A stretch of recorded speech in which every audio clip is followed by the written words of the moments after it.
Online gaming industry पर भारत सरकार ने लगाई 28% जीएसटी टैक्स। क्या इसके प्रभाव से भारत में गेमिंग इंडस्ट्री का अंत हो जाएगा या फिर भारत सरकार का इसके पीछे कोई और ही लॉजिक है?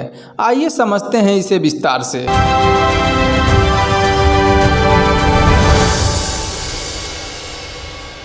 भारत में ऑनलाइन गेमिंग का क्रेज आज इतना ज़्यादा बढ़ चुका है कि बच्चों से लेकर बड़े लोगों को भी इसकी लत लग चुकी है। वे इसमें इतना ज़्यादा लीन हो चुके हैं कि उन्हें समय का पता भी नहीं चलता और वे दिनों रात गेम को खेलते रहते हैं। अगर पिछले कुछ समय पहले देखा जाए तो ऑनलाइन गेमिंग कोरोना काल के समय से ही अपनी इतनी तेज़ी से रफ्तार पकड़ी कि अभी तक रुकने का नाम ही नहीं ले रहा और इसी वजह से ऑनलाइन गेमिंग इंडस्ट्री को मोटा मुनाफा हो रहा है। और इसे ही देखते हुए केंद्रीय वित्त मंत्री निर्मला सीतारमण ने 2 अगस्त को जीएसटी परिषद के बैठक में एक बयान दिया कि ऑनलाइन गेमिंग इंडस्ट्री पर 28% जीएसटी 1 अक्टूबर से लागू हो जाएगा और 6 महीने बाद फिर से इस टॉपिक पर चर्चा की जाएगी। तो आइए अब हम समझते हैं कि 28% जीएसटी ऑनलाइन गेम्स पर कैसे अप्लाई होगा। तो देखा जाए तो भारत में बहुत सारे ऑनलाइन गेम्स हैं, जैसे ड्रीम 11, माई सर्कल 11, 3 पत्ती, पोकर, कसिनो, ऐसे तमाम तरह के बहुत सारे गेम्स हैं।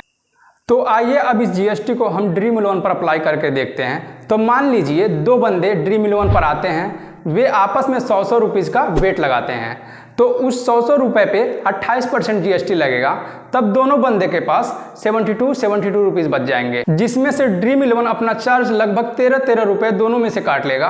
अब उसके पास उन दोनों बंदे के पास 59 रुपीज़ बचे। अब दोनों में से जो बंदा जीतेगा उस पर 30% टीडीएस के फॉर्म में गवर्नमेंट ले लेगा। उसके बाद उसके पास 41 रुपये यानी 41 रुपीज़ बचे। तो टोटल विनिंग 59 + 41 = 100, यानी बंदे ने 100 रुपये लगाया और उसको अंत में 100 रुपये ही प्रॉफिट हुए। तो बंदे ने 100 रुपये वेट लगाया था और उसे जीतने के बाद भी 100 रुपये ही मिले।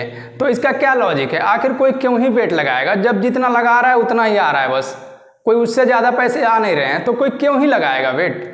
आखिर ये गवर्नमेंट का क्या माजरा है, मुझे खुद नहीं समझ में आ रहा है। इसके पीछे उनका क्या लॉजिक है? आखिर गेमिंग इंडस्ट्री से इनको दिक्कत क्या है? इस सज्जन को क्या तकलीफ है भाई? करना चाहते हैं या इसके पीछे कुछ और लॉजिक है?